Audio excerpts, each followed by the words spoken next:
Welcome to MSP 1337. I'm your host, Chris Johnson, a show dedicated to cybersecurity challenges, solutions, a journey together, not alone. Wait, what are we doing? What are we doing? This is MSP 1337. We are talking about the doozies that happen inside of 365. They happen inside any number of SaaS platforms. Today on MSP 1337, I'm joined by Charles Love of ShowTech Solutions. Welcome, Charles. Thanks, Chris. Pleasure to be here. And we always have this conversation. What are we talking about? Because that in its very nature is what show is all about. You brought up the doozy. I think we're getting to the point where some of these might just be, how do we come up with the book? You know, the one that's like at the gas stations on the little rotating carousel that's like, you know, hope is near. And then you turn the carousel and it's like the doozies in the managed IT services space. Yeah. Oh, yeah, for sure. So Charles, like, walk me through, like, I feel like this is deja vu. I know I've had similar conversations with other MSPs, and what's different from previous conversations to the one you brought up to me yesterday is that by and large, the ones before were all tied to either internal, happened to the MSP who had left, say, the CP admin user, or one of the users was an admin user being used as the regular user account, which we all know is bad. I've also seen it where the client doing something similar, admin account, but they're all being managed by the MSP. And so I think today, and it's important to share this, and this is a doozy. Let's talk about why this one stands out, and maybe I think we need to probably address in this conversation, where does your terms and conditions, your area of liability potentially start with regards to when you're just selling the product or you're just selling licenses of a vendor's product? And I'll kind of take a couple of steps back here. Yeah, something's in the water in Tampa. I don't know what it is. There's some Is it anti. nuclear, radioactive? I don't know. From It's Japan? some kind of anti cybersecurity uh metachlorian or something in the Like, we don't water need that, it. Like, why would we get yeah, it? Yeah. it's just making people come out of the woodwork with the most bizarre things. 2023 has been the year of the bizarre calls. It's like political agendas that we don't know which side of the aisle this is on, but it's happening. Yeah, like it's just, oh my God. There has just been so many just rando uh just weird situations. Like I never even thought of this. So I guess you want me to tell the story about the one guy who called Hell me. yeah, tell the Yeah, story. yeah, yeah. So I think this is good for any MSP because, in all honesty, I the story I'm about to tell you is quite brilliant and in a bad way, and I never saw it coming. Is it like So, this? like what? All right, there's dead air, so I'm gonna keep going. Okay. So, um, so here's what happened. Uh, for those who know, I'm very involved in the 365 ecosystem. We have a lot of people who leverage me to kind of help them with the Microsoft licensing. There's one thing I do really well, unfortunately, and it's Microsoft licensing, for education, nonprofit, things like that. So somebody called, more of a prospect, and said, "Hey, uh, I'm getting all these bills from Microsoft." Uh, and I was like, well, that's kind of weird because I know who they pay for um, for their Microsoft licensing. They do it through Pax8, right? Through a third party. And I'm like, well, that's weird because if you're doing all your licensing through Pax8 through the MSP, um, it should you're not going to get bills from Microsoft. They don't double bill you, right? I was like, well, that's kind of weird. So Or immediately, do they? yeah, there goes the weird part. So I'm like, well, maybe somebody did a dumb thing, right? So sure enough, uh, we actually had a access into the accounts. We get in, we take a peek, and our global admin has been taken away. Like we two-factored in, everything looked great, but our two-factor went away. And like, well, that's kind of weird. So we were able to get it back, no big deal. Um, and we get in the account and we're like, all right, so let's go take a peek. So sure enough, we go into your products and services, and here, as big as day, is 7 domains, which I love buying domains from Microsoft, right? Because it's almost instant verification. You don't have to create a C name. You don't have to do all the wacky stuff. Right. Microsoft, All your records are going to get handled behind the scenes because you're already in the tenant correct. environment. Yeah. And it's a Microsoft domain. For those who don't know, you can buy domains from Microsoft. I don't know why you would, but this is where we are. Anyway, so I'm looking and we're like, oh, well, they clearly bought like these 7 domains, which to me is not that crazy because I have some lawyer customers who are like, auto accident on i4.com, auto accident on 2set. Like they have all these crazy websites for all these marketing things, and they always like to have emails on them. So I'm used to some people buying nonstop domains and validating it and add them as aliases. No big deal. This one's a school.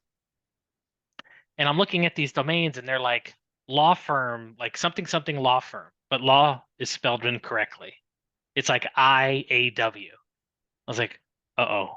And I start looking down the list, and all the domains are what you call typo squatted Yeah. domains. Typo squatting. Yeah.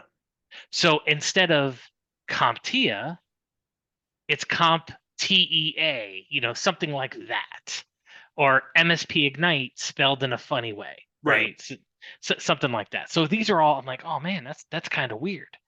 And then as I start looking at it, um, they have created users.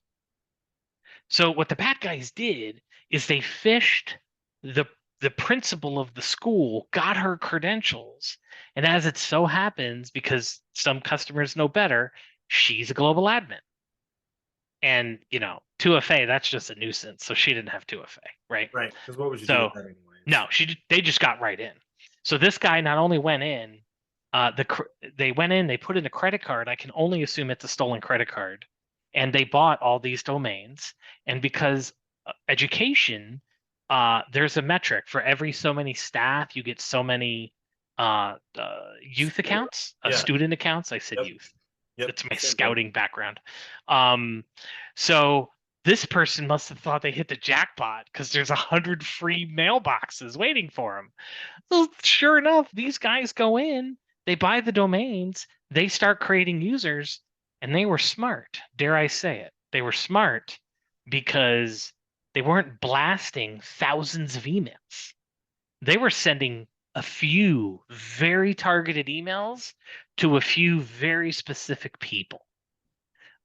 Spear phishing type email. It was 100% was spear phishing. Man. But here's where the pisser gets into play. One thing you don't think about, all the spam filters look for failed SPF. Well, because Microsoft is a valid domain, right? It's a Microsoft domain. It has an SPF record pointed to Office 365. So when they send email, it passes. Right. It 100% passes all the security checks, because one thing you don't realize is spf.office.com, which I think is what the SPF record is for all Microsoft customers. Right. It's for all Microsoft customers. Right. So that's Unless where you get into your DKIM and dial it that's in. you just caught me. Oh, no. Unless they had DKIM, which of course they don't, right? Because who Right. would? So this is actually quite genius in a very bad way. Well, the scale is genius too, right? We haven't even talked about how this scales, because this is one customer. Oh my lord! What's the probability of how many global admin accounts that don't have? Yeah. For sure. So now I'm sitting here like, oh boy. All right. So we have fixed it. We've opened up the appropriate cases. They don't have cyber insurance. I'll let that simmer out there. So we can fix it, right? We don't have to talk to anybody. We correct it. We open a table at Microsoft, tell them there's fraud, da da da da da da. So now this poor customer has to review the 400 something user accounts and figure out who's real, who's not. So they have a lot of homework to do. No big deal.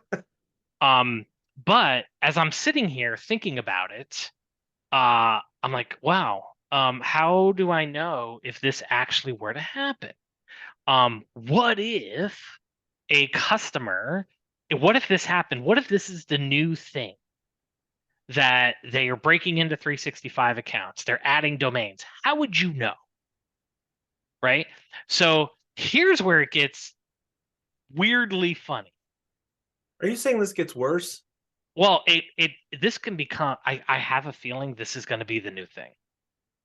I just, it's too good. I It's would like too to damn say good. I want to say you're wrong. I really do, because this is very much the type of stuff that causes me to not sleep well at night because I start spiraling the scenarios.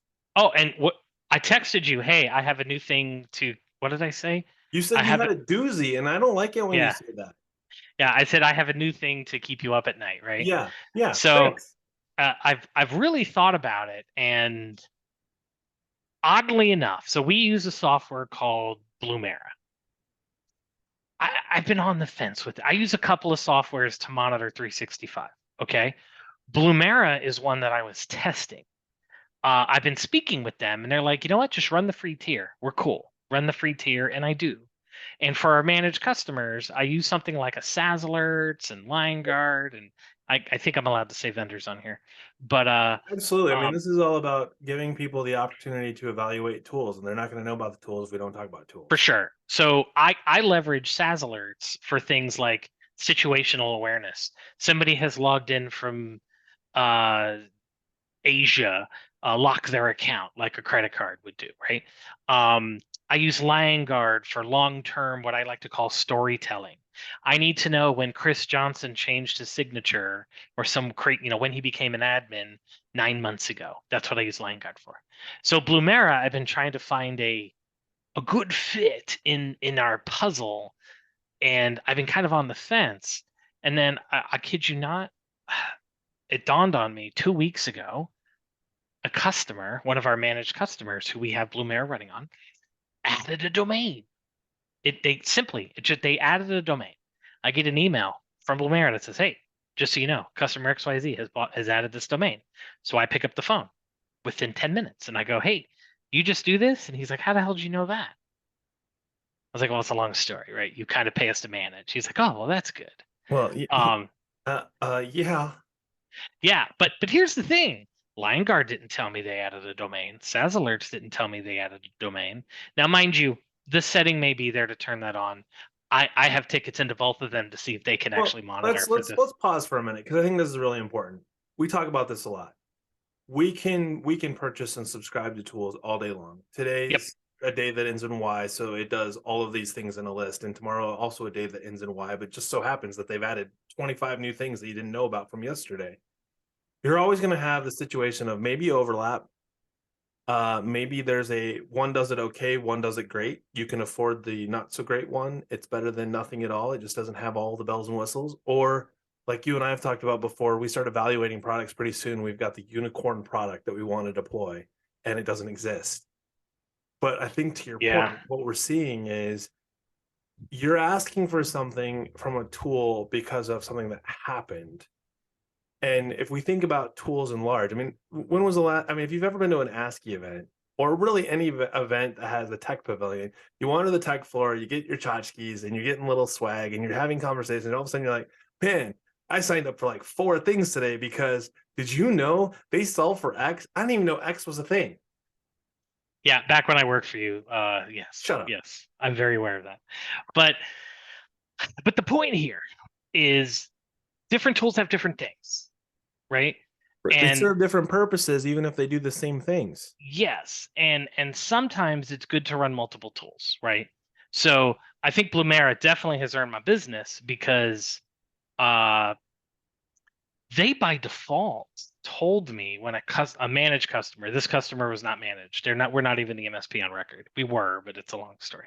But anyway, um I'm now going to be rolling it to all customers. I'm going to see if I can get LineGuard and those things to do the same thing, but Bloomera kind of does it, right? It's there, it's a sim, all that kind of fun stuff.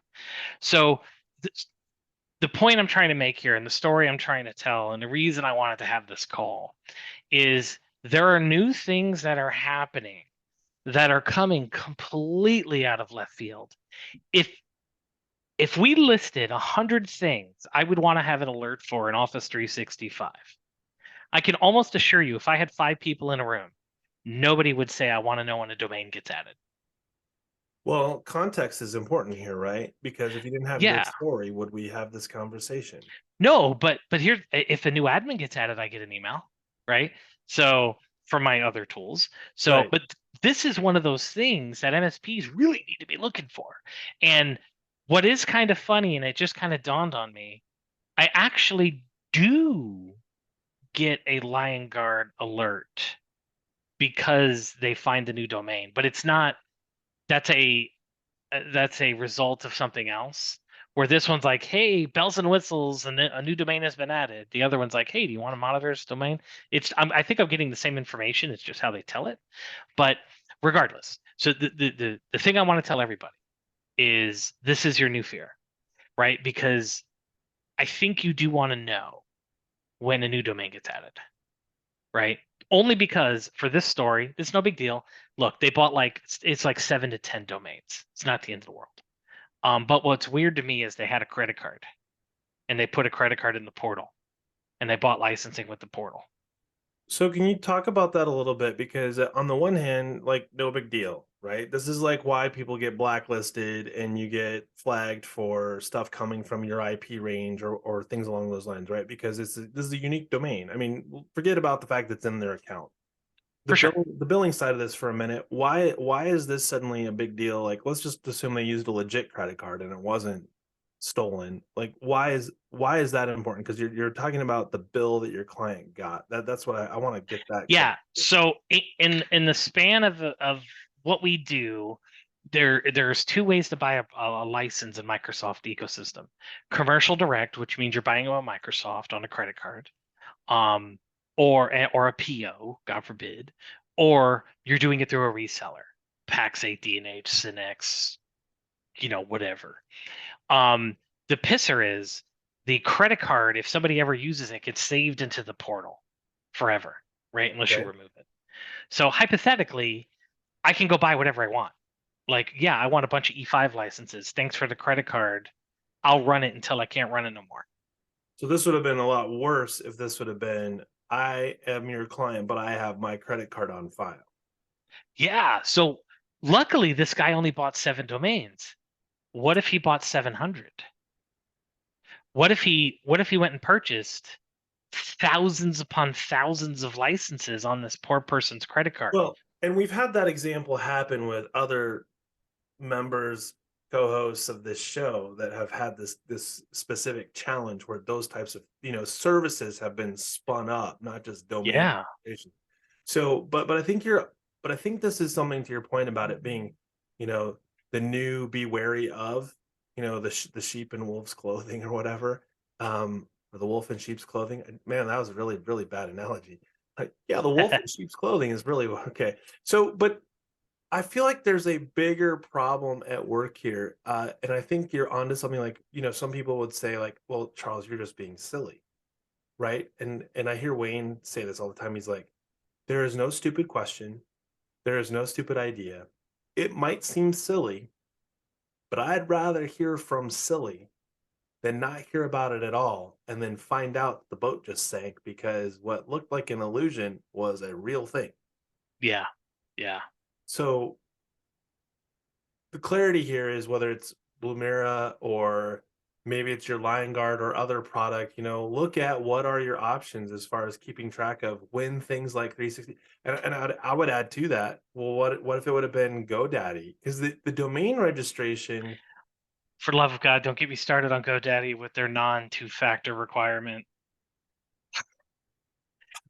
You want to talk second fear of the night? It's every customer doesn't have two-factor GoDaddy, and their credit cards are all saved, right? So, but it's the same thing. It's the exact same scenario. Um, but at least it's not in the 365 ecosystem. And don't right? even get And me I think that's the started. clarification here. Yeah. So Google Workspace could be similar. It's a little bit more complex in Google to register within Google because they do a different checks, a verification that still requires you to kind of configure your DNS records. But to your point, I largely you're probably not dealing with a ton of Google customers either. You're dealing more with the 365 space. For So sure. talk to me, what's going to change for you? Because if anything, because largely this has been tied to clients that you don't necessarily manage at that level. is this different? Like, or are you now really concerned because, yeah, in this case, it was a client that you sold a product or a license to. But what happens when it's the client that you manage all of 365 for and they don't have admin accounts? For sure. So going back to how we started the call, right? This customer is a little bit of an exception, but we have a bunch of customers where we have what's called license only agreements, right? Where we are not responsible for the safety and security of how they use what they use. If they want to not have two-factor, more power to you. We're just a licensing vehicle. This is mostly a nonprofit and uh we don't have a lot of commercial. It's usually nonprofit and education where this is the scenario, right? Co-managed where they know better. They know better than the Well, MSP, and right? and and you also are talking about the average MSP isn't supporting a client that's got, say, 3,000 seats. True.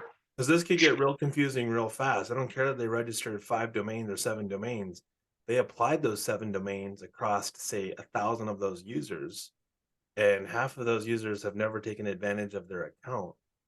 You're playing the whack-a-mole game to find which users are actively being used against those 7 domains, especially if they applied to all. Yeah, and it's kind of funny. Emil, who's a former employee of ours, went to go work for Microsoft. I I I've heard would of those guys. yeah, I would jokingly call him stingy, like in a funny way.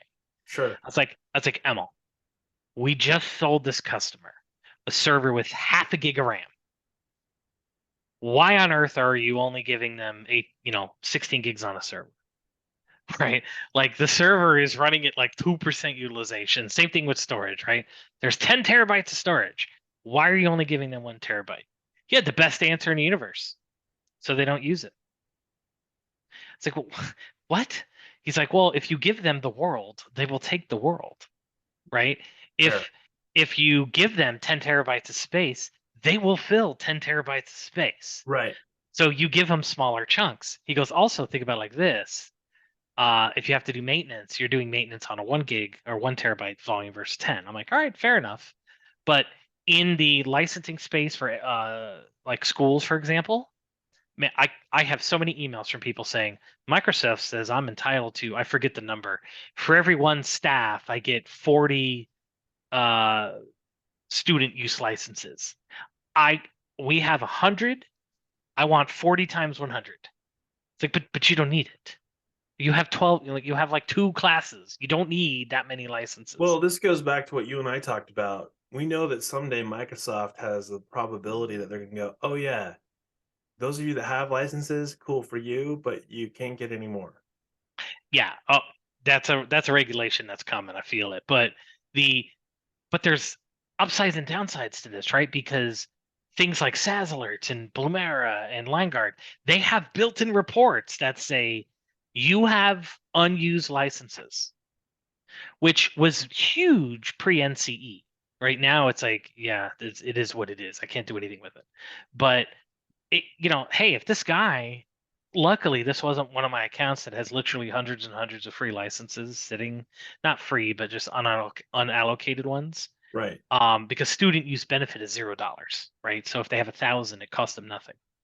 Um, man, could you imagine if it was one of our larger school districts that they got I mean, that's access what's to? going through my head Like, right now because I was thinking about what we were dealing with before. So we're talking about thousands of seats yeah, that you have no, like, trying to think how the audit log works. It's been a while since I've been in there, but if I remember correctly, if you add a domain to a Microsoft tenant and you apply to all user groups, you now are stuck. Like you have no way of knowing what users are going to actively use those domains. You can't see that. no, but what you can do, so what we did is we went into each of the domains and there's a user tab and it shows you what users has aliases on that domain. So Fair. you can at least find it out and then you can remove them, which is what we did, So you I was just know. thinking about what if I was a bad guy, I would apply the alias to all users. Everybody. Right. Yeah. And then you don't have any way to clean that up. Kinda. I mean, I could just break and what we did is we broke the MX, right? Um Yeah. And for those of you who are running something like a DNS filter that has new domains blocked, you ain't gonna get hit, right? Because even if they click the link, it ain't gonna go nowhere, right? So So I, how I do don't you know. solve for that with the users, right? How do you determine what users have sent with that alias? Because isn't that what So you really want to solve for? Like, what account yeah, is actively compromised right now? yeah, and that's where our audit tools come into play, right? That we're doing the whole thing on that. But to also go back to what you had said, we're like, how do we make better from this? Yeah. One of the things that for me, it annoys me to get bothered with the same thing twice. If I'm getting if I'm getting bothered with the same situation more than two times, I'm gonna find a way to tell me when this happens again, right? It's the one time shame on me, second time, or one time shame on you, second time shame on me, right? Yeah. Something shame on three, something like that. Yeah. Yeah. So after probably next week, I'm gonna have for all of our managed customers, I will have a notification on domains being added across the board, right? For our managed customers. For our unmanaged customers, it's time to update that SOP and MSA, right? And I think we've already been in touch with our lawyers to kind of refresh the verbiage. Right. I think it's now a point in time we're actually going to put into our contract. I can't make you have cyber insurance. I know half the MSPs are like, yes, you can. Um, we're going to highly advise existing customers have cyber insurance. Right. Um, and because with that, as long as they're honest, should come two-factor security score, all the things. Right. Um, but we're also gonna better. I mean, we have our MSA drawing our liability with Microsoft pretty good. We're just gonna refresh it a bit to add verbiage about if you have a cyber incident, that is on you. We are simply a vehicle for you to obtain a license. Period. I think that's we talked about that on our advisory call. Excuse me, on our advisory call this morning, we were talking about, where's the handoff, in your terms and conditions and your managed services agreements, Yeah, and I think the one thing that comes to mind for me, and I go back to the good old business associate agreement that's got the 10 things on that page that you can make changes to, of like, this is what we're actually providing you versus whatever's in there, we just signed it. for sure. And I For think sure. this is that, right? Like, acknowledge at the end of the day, this really comes down to one thing: educating who you're selling to, educating them on the what it is and why there's risk in what they're purchasing. Because I think it's interesting that any business thinks, especially ones that don't have IT, that, oh well, I mean, I can just sign up for it on their website. What do you mean I need to have a third party help me manage this? Well, Microsoft's not going to tell you to, hire somebody to manage their product, because, well, that's just spending more money. Remember, you're getting our product for $3 a seat per month. I mean, or free, depending on what kind of organization it is, right? Like, we are long past the free model being truly free. And I think the thing that I would raise the question of is, anytime you have this conversation where you're getting pushback, is what's at risk in your business if it's not available? What's at risk in your business if I can't ensure the confidentiality and the integrity of your data? What happens when your QuickBooks Online is unavailable for 3 days or a week? What happens if your point of sale doesn't work? Like, now we're not having conversations about the security per se, but we're saying you have risk with your business line applications. How we solve them is largely dependent upon you giving us the ability to deliver those services to you. Absolutely. It's just weird, right? Yeah, weird's one Um, way of describing it. it's just something we all have to really, really, really try to focus on. Um, which is, like I don't even know where to start half the time with some of this stuff. But I lean on you, I lean on things like that. So I um I am scared, and now I won't sleep this weekend because I think this is an awful doozy of a scenario that hasn't really played itself out. I think you have addressed it for this particular client. I think, if I'm guessing here, you're probably going to apply some rules into your 365 tenant or cloud platform that's going to now flag for this on a regular basis. across. Absolutely. And let me tell you this, Jason, I'm pretty sure he's been on here once or twice, right? Jason. Slagle. Jason Slagle has not yet been on this show. He's definitely on the list of he needs to be on this Uh, show. Absolutely. So let me tell you this. So he tells it best. That guy's a rock star, by the way. Absolutely. Um, I was with him at Auto Elevate's corporate office this Oh, week, with the Cyber Fox guys. the Cyber Summit. Yeah, yeah, yeah. It Yeah. was like a bunch of those guys. But anyway, he was one of the keynote speakers, and he told a really cool story. And the visual had a what's the law thing where Oh, the the scales. scales. Thank you. So uh, there's the scale of nuisance to security, right? I call it And the simplicity versus complexity, but yeah, it's the same yeah, idea. yeah, but at some point, he basically said the more of a nuisance you are to the company, they'll just pay somebody else to tip the scale back to being a little more easy, Right. right? So a couple years ago, it was all about waivers. I can't make a customer sign 42 waivers a month, Right. right?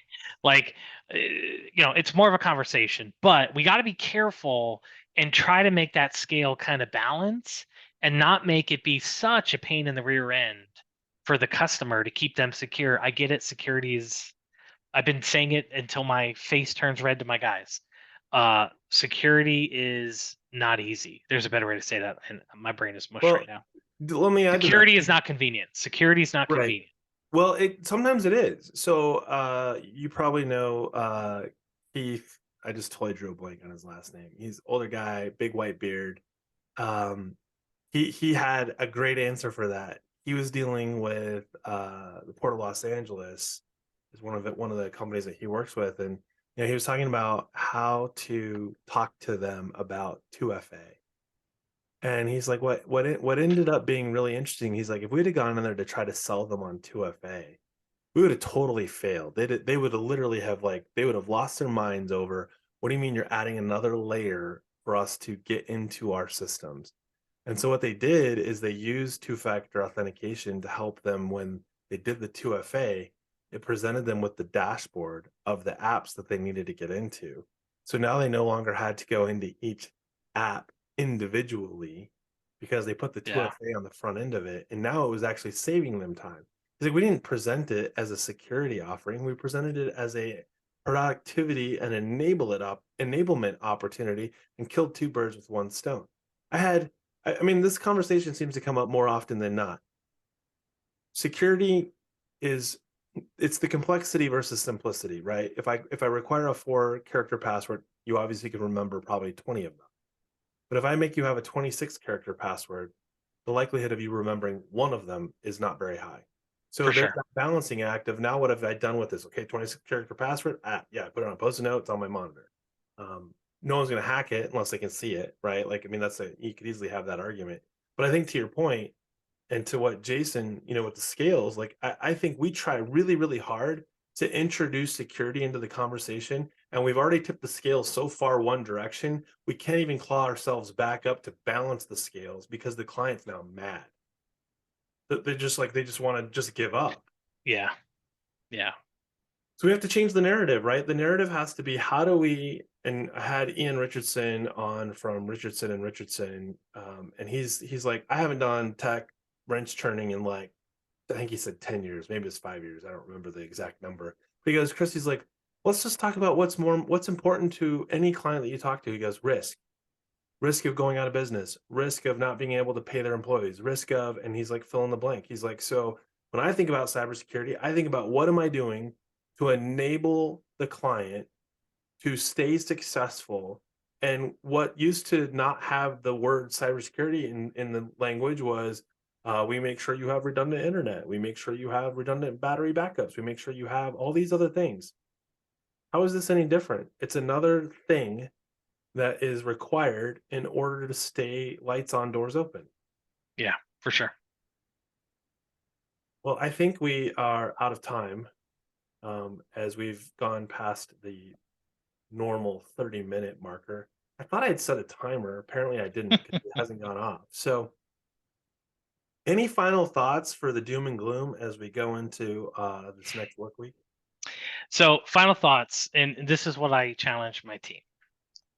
I want them to get creative, and I'm going to bonus whoever comes up with the thing I think is like the coolest thing. I want you to get, I asked everybody, give me 5 scenarios you think we should be monitoring for that we're not monitoring for. And nobody can claim domain. That one's mine. Right. And let's see what they come back with. So I can think of at least two that come to mind for me. One that I would say that I would leave you with is when you get emails that are outside of normal business hours. Like, I just want to know if certain key people in a like key decision maker, like CFO, if they're getting an email that has an action item in the email and that comes into their inbox at like 9 o'clock at night, I want to know about it. That to me is worse than spam. Yeah, fair enough. Man, it sounds painful, right? Like, who wants to put that on for everybody? But it's something you can let them know, like, hey, it's that situational awareness thing. Like, if you can AI monitor something that's tied to situational awareness, I think that's worth monitoring, For sure. right? I mean, we all know the geolocation. Why are you logging in from the Philippines into your, Outlook? Yeah. Right? Like, do you not want to get notified of that, or would you just stop that in its tracks from it even happening in the first place? Yeah, for sure. All right, I got nothing else. That was the one without took too much of my think space. Well, Charles, I really appreciate you coming on. You're always welcome to share doozies as long as we do them far and far apart, because I Yes. don't know how much more stress. And so next week we will just be talking about the emotional and mental stress of just having conversations like this one. Yeah, for Thanks, sure. everybody. Have a great All right. week. Thanks, Chris. You bet.